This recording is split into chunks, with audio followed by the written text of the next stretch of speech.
আজকের ভিডিওতে আমরা শিখব পাস ফেলের অঙ্ক কিভাবে খুব সহজে করতে পারি এবং যেটা আমরা বিভিন্ন পরীক্ষায় দেখতে পাই। এই পাস ফেলের অঙ্ক আমরা বিভিন্ন পরীক্ষায় দেখতে পাই এবং যেটাকে কিভাবে খুব সহজেই সলিউশন করতে পারবো তার আমরা সমাধান শিখব। তো চলো ভিডিও স্টার্ট করা যাক। প্রথম প্রশ্ন হলো, একজন ছাত্র 30% নম্বর পেয়েছে এবং 50 নম্বরে ফেল করেছে এবং অন্যদিকে 42% নম্বর পেয়ে ন্যূনতম নম্বরে মানে পাসিং মার্কের 58 নম্বর বেশি পেয়েছে। তাহলে পরীক্ষার্থীর পাস মার্ক কত? তো আমরা ধরে নিলাম এটা হচ্ছে পরীক্ষার লাইন, যেটা 0 থেকে 100 এর মধ্যে। এটা হচ্ছে 0, এটা হচ্ছে 100 এবং এর যে পাসিং মার্কস সেটা হচ্ছে এটা। শিক্ষার্থীদের 30% নম্বর পেয়েছে কিন্তু 50 নম্বরের জন্য ফেল করেছে।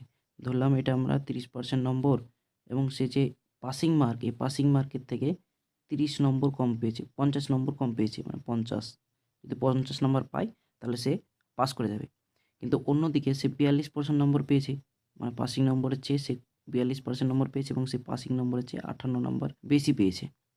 তাহলে এর পরীক্ষায় পাস নম্বর বের করার জন্য আমরা দেখব যে এদের যে 30 নম্বর, 30% থেকে 42% যেতে গেলে তাকে কত পার্সেন্ট যেতে হয়েছে? অর্থাৎ এই দুটোর বিয়োগফল। তাহলে 42 থেকে যদি 30 থেকে 42 যেতে গেলে তাকে 12% যেতে হবে এবং পার্সেন্টেজের ক্ষেত্রে 12% যেতে হবে, কিন্তু নাম্বারের ক্ষেত্রে কত? এখানে 50 আর 58 এই দুটো যোগ করলে 108 নম্বর যেতে হবে।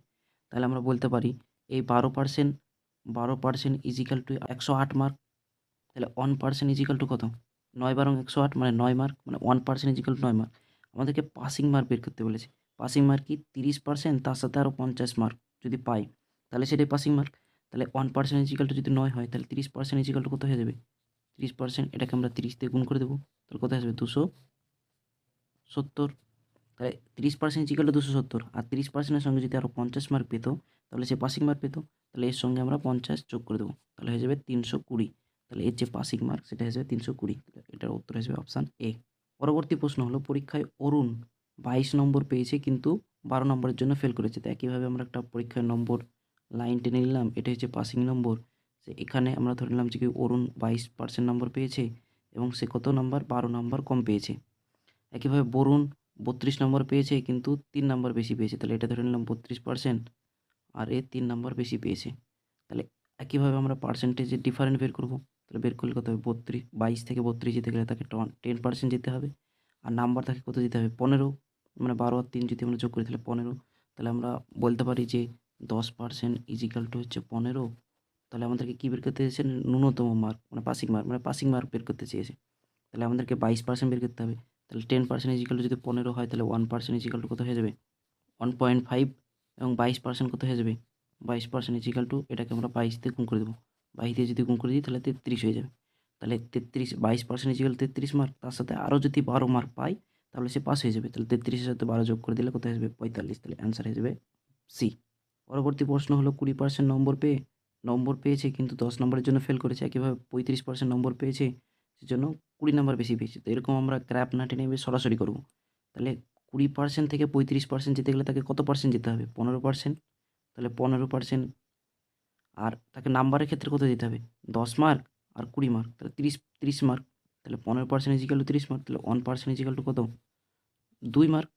আমাদের কি পেয়েছে? কি পাস করার জন্য ন্যূনতম শতকরা, এবার পার্সেন্টেজ চেয়েছে। তাহলে পার্সেন্টেজ ওকে দিতে হবে কত? 20%, আর তার সঙ্গে যদি 10 মার্ক যদি পায়, তাহলে 20% আর যদি 10 মার্ক যদি পায় তাহলে সে পাস করে যাবে। আমাদেরকে এটা পার্সেন্টেজে বের করতে হবে। তো 20% তো পার্সেন্টেজই আছে, কিন্তু এই যে 10 যেটা আছে 10 মার্ক, তাহলে 2 মার্কের জন্য 1%, তাহলে 10 মার্কের জন্য কত? এটাকে যদি 5 দিয়ে গুণ করি তাহলে এদিকেও পাস করতে হবে। তার মানে 10 মার্কের জন্য আমাদেরকে 5%, তাহলে 20% আর 5%, তাহলে কত পার্সেন্ট এলো? তাহলে পার্সেন্টেজ যদি দেখি তাহলে 25%, তাহলে অ্যান্সার হয়ে যাবে 25%। তো এটার উত্তর হয়ে যাবে অপশান বি। নেক্সট কোয়েশ্চেন, তো বলেছে 65% নাম্বার পেয়েছে এবং সে 20 নাম্বার কম পেয়েছে। আর অন্যজন 80% নম্বর পেয়েছে কিন্তু সে 5% বেশি পেয়েছে। তাহলে সে পরীক্ষার্থীর মোট নম্বর কত? তার মানে আমাদেরকে 100% এর মান বের করতে দিয়েছে। দেখো 65% নম্বর পেয়েছে কিন্তু সে কী করেছে? 20 নাম্বারের জন্য ফেল করেছে। তার মানে 20 নাম্বার যদি পায় তাহলে সে পাস করে যাবে। একইভাবে সে কী করেছে? যে 80% নম্বর পেয়েছে কিন্তু সে 5% নম্বর বেশি পেয়েছে। তার মানে পাসিং মার্ক কত? 80 থেকে যদি আমরা 5 বাদ দিয়ে দিই তাহলে পাসিং মার্ক চলে আসবে। তাহলে 80% থেকে যদি আমরা 5% বাদ দিয়ে দিই তার মানে কত আসবে? 75%। তাহলে actually 65% plus 20 is equal to 75% বলেছে। তাহলে 75কে যদি এদিকে নিয়ে আসি তাহলে 10% ইজিক্যাল টু কত বলে দিয়েছে 20। আর আমাদেরকে কী বেরোচ্ছে পরীক্ষাতে মোট নম্বর মানে 100% বের করতে হবে। তাহলে উভয় পক্ষকে এদিকেও আমরা 10 দিয়ে গুণ করে দেবো, এদিকেও আমরা 10 দিয়ে গুণ করে দেবো। তাহলে 100% ইজিক্যাল টু কত আসবে 200 মার্ক। তো এটাই আসবে আমাদের উত্তর, অপশান বি।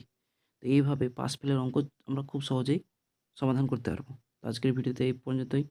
দেখা হচ্ছে পরবর্তী ভিডিওতে নতুন একটা টপিকের সঙ্গে। ততক্ষণ পর্যন্ত টেক কেয়ার, বাই বাই।